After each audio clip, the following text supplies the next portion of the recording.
सर्दी का मौसम था और गांव में ठंड ने अपना कहर बरपाना शुरू कर दिया था।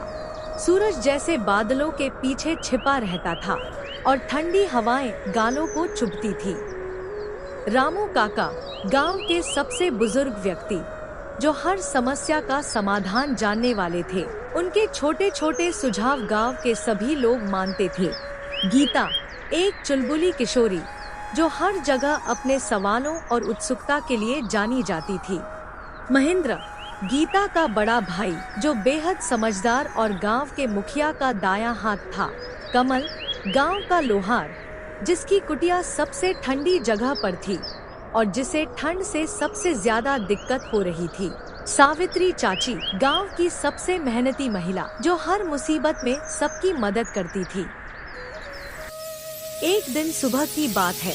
गीता अपने भाई महेंद्र से कहती है, भैया, ये ठंड दिन पर दिन बढ़ती जा रही है। कल कमल भैया कह रहे थे कि उनकी भट्टी तक जम गई। अब हमारा क्या होगा? गीता, हम सब मिलकर इसका हल निकाल सकते हैं। ठंड के कारण घरों में रोटियां सेंकनी मुश्किल हो रही है। चलो रामू काका से पूछते हैं। वे दोनों रामू काका के पास गए। रामू काका मुस्कुराकर बोले, ठंड का मुकाबला अकेले नहीं होता, हमें मिलजुल कर कुछ करना होगा। चलो गांव के सभी लोगों को बुलाते हैं।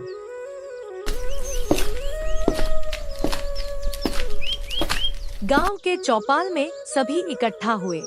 मेरी भट्टी तो जम गई है, मैं कैसे काम करूंगा? ठंड हमें खत्म कर देगी।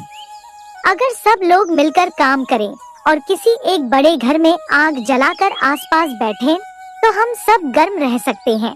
हम सबके पास जो भी सूखी लकड़ी या उपले हैं, उसे साथ लाना होगा।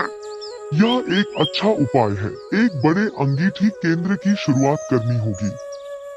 चौपाल में सभी लोगों ने सावित्री चाची और रामू काका की बात मानी। हम सब मिलकर अपने अपने हिस्से की लकड़ी और उपले लाएंगे। कमल भैया अपनी भट्टी को ठीक कर ले और इसे गांव के बड़े चबूतरे पर रख दे। वहीं से गर्मी बांटेंगे। ठीक है, लेकिन ठंड की वजह से भट्टी की मरम्मत करना मुश्किल होगा। क्या कोई मेरी मदद करेगा? मैं मदद करूंगा। गीता, तुम गांव के और लोगों को सूखी लकड़ी और सामान लाने के लिए कहो। गीता ने तुरंत काम संभाल लिया। वह गांव-गांव जाकर सभी से कहने लगी, हर घर से थोड़ी लकड़ी और उपले इकट्ठा करने हैं। यह हमारे लिए ही है। सावित्री चाची ने उसका साथ दिया। शाम तक चौपाल के पास बड़ी मात्रा में लकड़ियां और उपले जमा हो गए। रामू काका ने अपने अनुभव से अंगीठी को सही जगह पर लगाने का निर्देश दिया। कमल और महेंद्र ने मिलकर भट्टी को ठीक किया। जैसे ही भट्टी जलने लगी, पूरे चबूतरे पर गर्मी फैलने लगी। गीता ने खुश होकर कहा, वाह, अब तो ठंड का डर नहीं रहा। सब लोग यहाँ आएंगे और गर्म रहेंगे। अब यह हर दिन करना होगा, लेकिन एक शर्त है, जो भी आग के पास आएगा, उसे किसी न किसी रूप से योगदान देना होगा, चाहे वह लकड़ी हो, उपले हो या मदद का कोई और काम। देखो बच्चे, यही है मिलजुल कर मुश्किलों का सामना करना। अगर हम सब एक साथ रहेंगे, तो कोई भी ठंड, तूफान या परेशानी हमें तोड़ नहीं सकती। धीरे धीरे गांव के सभी लोग इस योजना से खुश हो गए। हर शाम चौपाल पर चहल पहल होती। आग की गर्मी से ठंड का डर भाग जाता और कहानियाँ सुनने का दौर चलता। गीता ने मुस्कुराते हुए कहा, हमने ठंड को हरा दिया और सबके दिलों में गर्माहट भर दी। भट्टी जलने के कुछ ही दिन बाद चौपाल फिर से गांव का सबसे जीवंत स्थान बन गया। लेकिन ठंड बढ़ती जा रही थी। गांव के कुएं का पानी जमने लगा था। गीता ने देखा कि सुबह सुबह जब सावित्री चाची पानी लेने कुएं पर गईं, तो पानी निकलने में बहुत मुश्किल हो रही थी। गीता दौड़कर महेंद्र के पास पहुंची। भैया, अब कुएं का पानी भी जम रहा है। अगर ऐसा हुआ तो हम पिएंगे क्या? महेंद्र ने चिंता जताई और तुरंत रामू काका को इसकी जानकारी दी। रामू काका, ठंड अब पानी तक को जमाने लगी है। हमें इसका समाधान भी जल्दी निकालना होगा। रामू काका ने कुछ देर सोचा और बोले, ठंड अपने चरम पर है, लेकिन कोई न कोई रास्ता जरूर होगा। कमल, तुम लोहार हो, तुम्हें आग और धातु का अच्छा ज्ञान है। क्या भट्टी की गर्मी से कुएं के पानी को ठंड से बचाया जा सकता है? अगर भट्टी के पास लोहे की बड़ी पाइप बनाई जाए तो हम इसे कुएं में डाल सकते हैं। पाइप गर्म होगी और पानी जमने नहीं देगी, लेकिन यह काम बड़ा और मुश्किल होगा। मुझे सभी की मदद चाहिए। इस गांव में कोई काम नामुमकिन नहीं है अगर हम सब एक साथ काम करें। महिलाएं पाइप तैयार करने में मदद कर सकती हैं और बाकी लोग कुएं के पास काम करेंगे।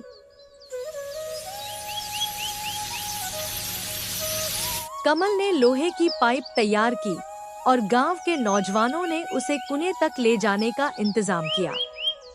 गीता, जो हमेशा उत्साहित रहती थी, ने बच्चों को एकत्र किया और उन्हें छोटे छोटे कामों में लगा दिया। हम सब थोड़ी थोड़ी लकड़ी इकट्ठा करेंगे ताकि भट्टी जलती रहे। 7 दिन बाद कुएं पर लोहे की पाइप को सफलता से लगाया गया। गर्मी के कारण पानी जमना बंद हो गया। सावित्री चाची और गीता ने गांव वालों को यह देखकर खुशी में नाचते देखा।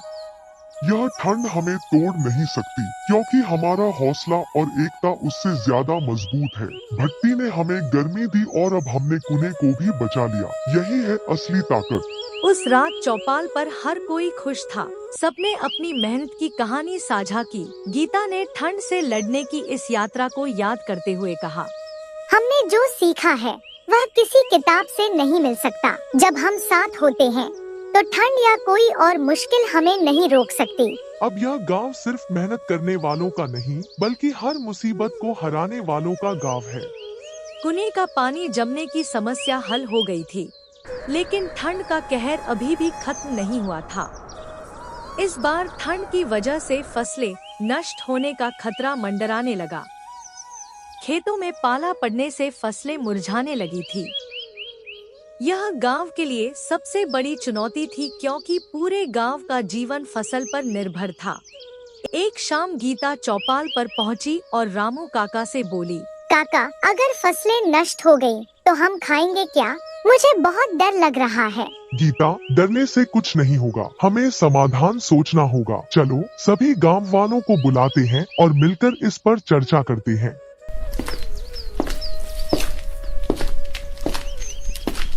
रात में चौपाल पर पूरे गांव के लोग जमा हो गए। यह पाला हमारी फसलों को तबाह कर सकता है। अगर जल्दी कुछ नहीं किया तो हमें खाने के लिए अनाज नहीं बचेगा। क्या किसी के पास कोई सुझाव है? मैंने सुना है कि अगर खेतों के पास छोटी छोटी आग जलाई जाए तो पाला फसलों को नुकसान नहीं पहुंचा पाता। हम भट्टी की गर्मी की तरह कुछ कर सकते हैं, लेकिन इसके लिए बहुत सारी लकड़ी और मेहनत लगेगी। यह सही है। हम औरतें गांव के आसपास से सूखी लकड़ियां और उपले इकट्ठा करेंगी। बाकी पुरुष और नौजवान खेतों के पास आग जलाने का इंतजाम करें। हमें रात रात भर पहरा देना होगा ताकि आग बुझने न पाए। अगले दिन गीता और उसकी सहेलियों ने महिलाओं के साथ मिलकर सूखी लकड़ियां और उपले जमा किए। महेंद्र ने नौजवानों की टोली बनाकर खेतों के किनारे आग जलाने का जिम्मा संभाला। सावित्री चाची ने हर आग के पास मिट्टी की परात में गर्म पानी रखने का सुझाव दिया, ताकि फसलें गर्माहट पा सकें। आग बुझनी नहीं चाहिए और हर जगह बराबर दूरी पर होनी चाहिए। ठंड से लड़ाई आसान नहीं होगी, लेकिन हमारी मेहनत रंग लाएगी। रात के पहरे। ठंडी रात में गांव के लोग खेतों के पास पहरा देने लगे। हर कुछ देर में गीता और सावित्री चाची आग को सुलगाने के लिए लकड़ियां डालती। गांव का हर इंसान जागकर ठंड से अपनी फसल बचाने में लगा था। यह दृश्य पूरे गांव की एकता को दर्शा रहा था। 3 दिन बाद गांव वालों की मेहनत रंग लाई। पाला फसलों को नुकसान नहीं पहुंचा सका। गांव के खेत सुरक्षित थे। जब यह खबर फैली तो सभी खुशी से झूम उठे। हमने ठंड को फिर से मात दे दी। पहले भट्टी, फिर कुना और अब हमारी फसलें सब बच गईं। यह सबसे बड़ी जीत है। यह सिर्फ हमारी मेहनत का नतीजा है। अगर हम साथ न होते तो ठंड हमें हरा देती। बच्चों, यह कहानी हमेशा याद रखना। मुश्किलें चाहे कितनी भी बड़ी हो, साथ रहने से सबका हल निकलता है। यही हमारे गांव की ताकत है। गांव के लोगों ने इस मुश्किल समय से जीत हासिल कर ली थी। ठंड का कहर अब धीरे धीरे कम हो रहा था और गांव में फिर से खुशहाली लौट रही थी।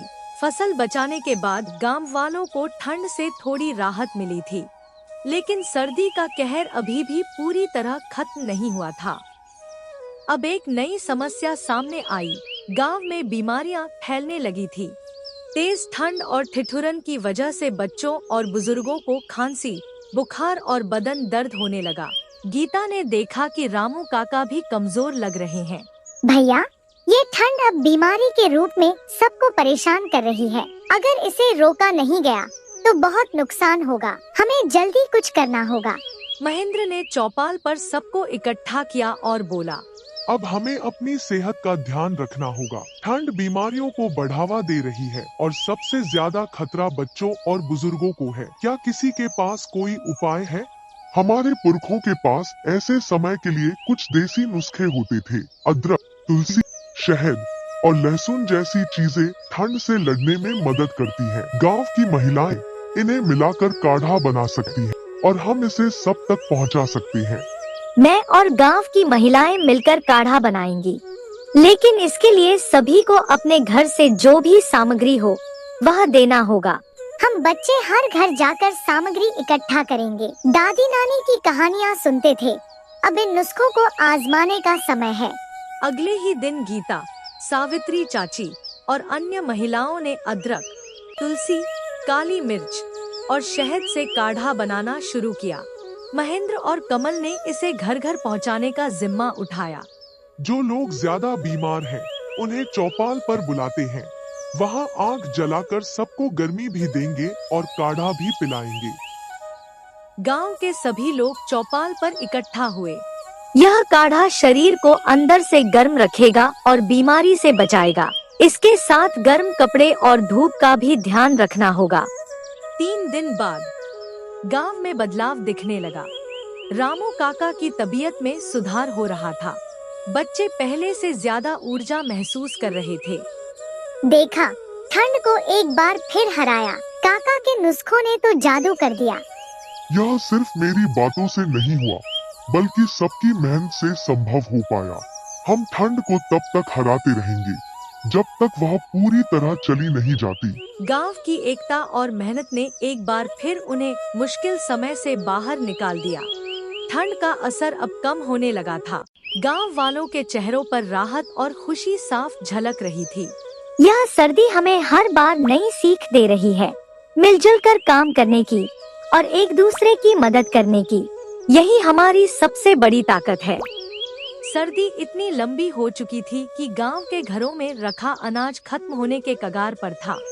हर किसी के घर में मुश्किल से 2-3 दिन का राशन बचा था। गीता ने यह बात महेंद्र से कही। भैया, हमने अब तक हर मुश्किल को हराया, लेकिन अगर खाना ही खत्म हो जाएगा तो हम क्या करेंगे? ये ठंड तो मानो हर तरफ से हमें घेरने पर तुली है। तू सही कह रही है गीता, हमें जल्दी कुछ करना होगा, वरना भूख हमारी सबसे बड़ी दुश्मन बन जाएगी। चलो इस बार भी मिलकर हल ढूंढते हैं।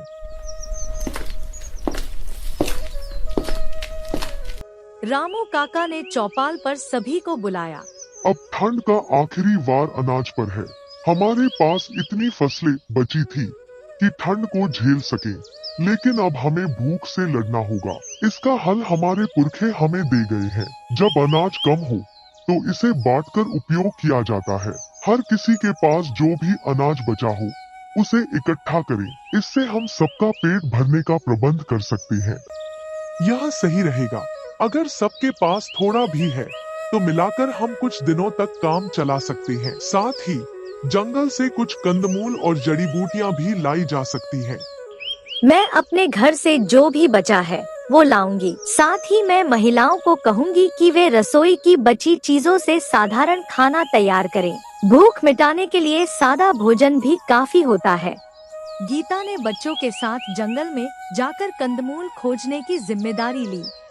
हम जंगल में फल, सब्जियां और कुछ खाने योग्य चीजें ढूंढेंगे। ठंड से डरने की कोई बात नहीं है।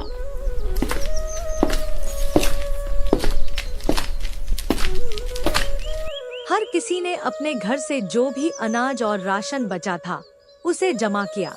सावित्री चाची और दूसरी महिलाओं ने उस अनाज से खिचड़ी और रोटियां बनाईं। गांव के बच्चों और बुजुर्गों के लिए सबसे पहले खाना परोसा गया। महेंद्र और कमल ने जंगल से इकट्ठा किए गए कंदमूल को सुखाकर भविष्य के लिए सुरक्षित किया। यह रसोई सिर्फ अनाज नहीं है, यह हमारी एकता और मेहनत का उदाहरण है। जब तक ठंड खत्म नहीं होती, हम इसी तरह एक दूसरे का सहारा बने रहेंगे। आखिरकार कुछ दिनों बाद मौसम बदलने लगा।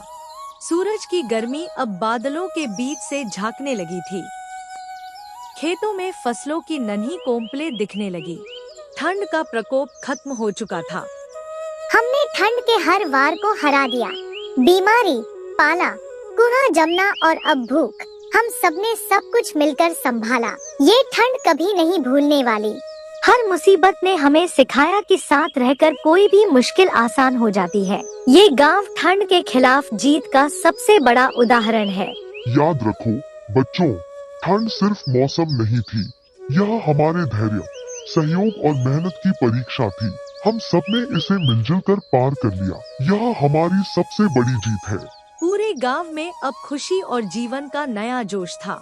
ठंड ने सबको सिखा दिया था कि एकता और सहनशीलता से हर कठिनाई को हराया जा सकता है।